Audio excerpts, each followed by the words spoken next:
दिल्ली की गलियों में एक ठेले वाला क्यूआर कोड स्कैन कर तुरंत भुगतान लेता है। पेरिस में एफिल टावर के पास एक पर्यटक अपने भीम ऐप से क्रेप खरीदता है और नामीबिया में एक दुकानदार तांगे उनेने कहने से पहले ही लेन देन पूरा कर लेता है।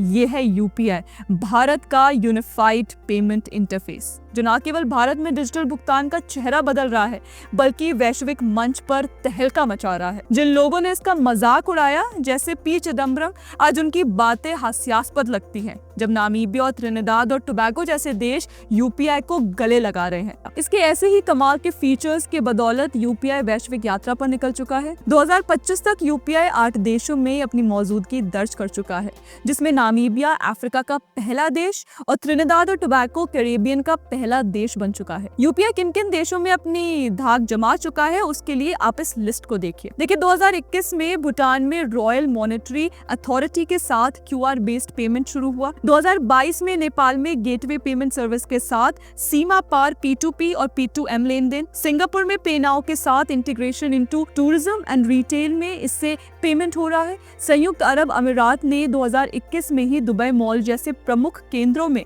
मशरेक और नेटवर्क इंटरनेशनल के साथ यूपीआई एक्सेप्टेबल है। 2024 में फ्रांस यूरोप का पहला देश बना जहां यूपीआई पेमेंट सिस्टम है।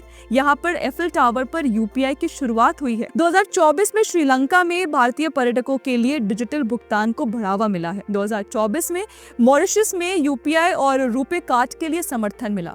2025 में त्रिनिदाद और टोबैगो कैरेबियन का पहला देश भीम ऐप के माध्यम से यूपीआई डिजिलॉकर जैसे भारतीय प्रोडक्ट को एडॉप्ट किया जा रहा है। और 2025 में ही नामीबिया अफ्रीका का पहला देश है जहां पर बैंक ऑफ नामीबिया के साथ लाइसेंसिंग समझौते के तहत यूपीआई लॉन्च किया गया है। लेकिन यह बस शुरुआत है। एनपीसीआई 4 से 6 और देशों, जिनमें Qatar, Thailand, Malaysia, UK, Oman और मालदीव हैं, के साथ 2025 में यूपीआई लॉन्च करने के लिए बातचीत कर रहा है। साथ ही पेरू और रवांडा 2026-2027 तक यूपीआई जैसे सिस्टम लॉन्च करने की तैयारी में है।